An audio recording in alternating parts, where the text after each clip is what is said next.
Good morning, guys. Brian Gillette, BGT Developments. Hey, listen, Happy New Year, everyone.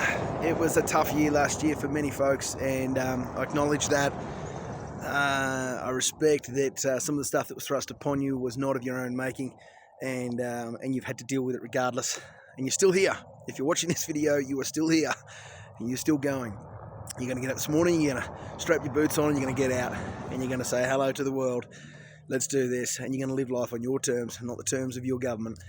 You are going to expand, and my prayer for many of you is that this year is a year of expansion in knowledge, in understanding. Many of you already have a lot of that, and I've heard so many really cool stories. But for those who haven't, who seemingly keep getting distracted with everything the world puts in front of them, my prayer for you specifically is that you start to look at, hey, how does this world work? I would challenge you to think that if you've ever gone and labelled someone, labelled them with some sort of, a label handed to you by mainstream media, bigot, misogynist, conspiracy theorist, any of the above, I would say to you, just consider that maybe there is a big agenda at play. There is a bigger agenda at play. If you don't think that those with power, money and influence conspire, then I'm sorry, but that's very foolish. They do. Of course they do. And when you say it like that, say it to yourself, I'm sure you'll go, well, of course they do. So then tell me how far that goes. You don't know until you look. So start looking. Start understanding. Why? For your own sake, but more importantly, for the people who depend on you. Children.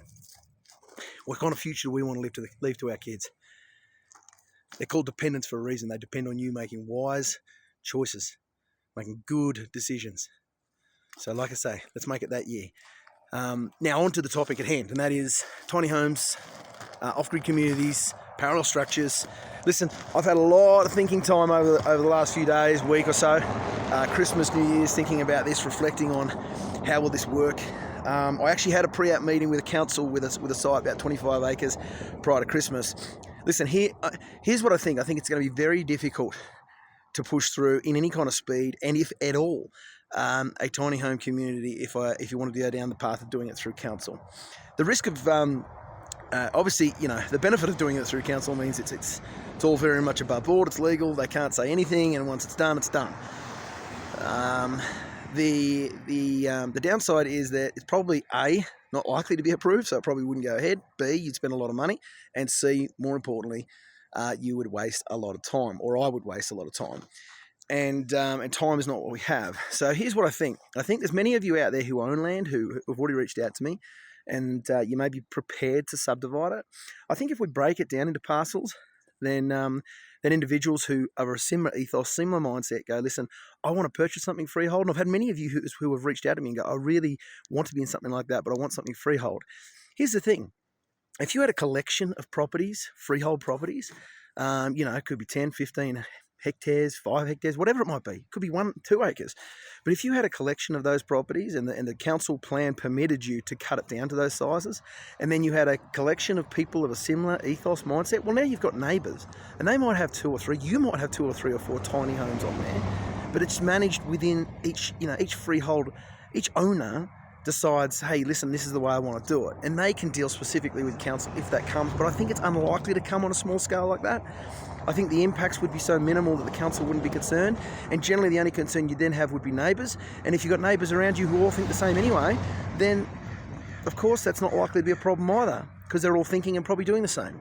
They might build themselves their own dwelling, perhaps even a minor dwelling which is permitted, and then they might offer up spaces for 3, 4, 2, 3, 4, whatever it might be, tiny homes, so that folks who do want to be in a like-minded community can be that. And collectively, if I've got one site at 100 hectares, which I can cut down to 15 hectare parcels. Hadn't considered selling it as 15 hectare parcels, but will. So I can get 5 additional 15 hectare parcels out of that land, giving it a total of 6. That would be 6. That'd be 6 property owners. And apparently, there's even more people on that road who are vaccine skeptics. I'm going to say. I personally would probably hope they're anti, because I'm anti, and I don't mind saying it. But listen, I think they're very much vaccine skeptics, and I've heard that secondhand, but apparently there's a lot of them down there. But hey, regardless of that, you would still have a community, even within this property, of 6 property owners who all think, and that is a strong community. And I think if we can find other property owners who want to do the same, we might be able to help. BGC might be able to help you try and do that with your land. Each property is different. Each person's individual circumstances are different.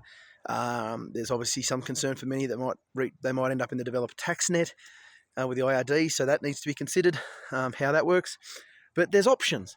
So I guess this video is made because those of you who would like to go, listen, I'd like something freehold, got a bit of money, then please reach out to me, let me know, and perhaps I can help, or there's other property owners. If you own property and you go, I'm happy to subdivide 10-acre lots or whatever, and I can do that under the district plan, it's permitted activity, and I want that kind of community around me, then let's talk about that and see if we can assist. And for those of you who just go, listen, I can't afford that, but I want to have a tiny home, be in a community like that.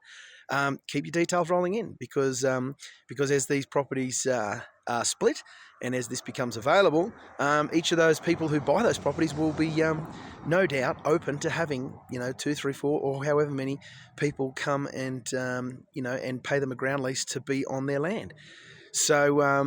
So reach out to me, keep them coming through. I'm recording all of the details. I'm reading everyone's comments as they come in, and let's work together. The one I have that is the larger one is pretty much halfway between, in a lovely remote spot, beautiful property, but halfway between Rotorua and Taupo. If that's of interest to you, let me know. They'll be 15 hectare parcels. Another property I have which is closer to Tauranga, near. That one, a beautiful riverfront property. You can jet boat up that river. I have personally, and it's magic. Absolutely world class. That site can't be split, but I can't be there at the moment. I figured I just love that property. But if someone wanted to buy that and say, hey, listen, we'd like to do something similar, we'd be on site, which I think it needs, then again, reach out and let me know if there's any interest there. I may consider selling that if someone is particularly interested in doing something like that on the land. Guys, again, Happy New Year to you. Let's keep the conversation going, and see where we can take it this year. To see how far we can push it, and show the government, hey, you know what?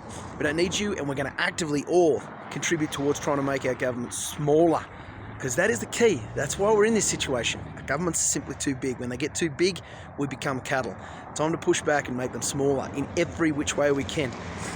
Guys, blessings to you all, and to your families, and let's keep this conversation going, like I said. All right, cheers for now.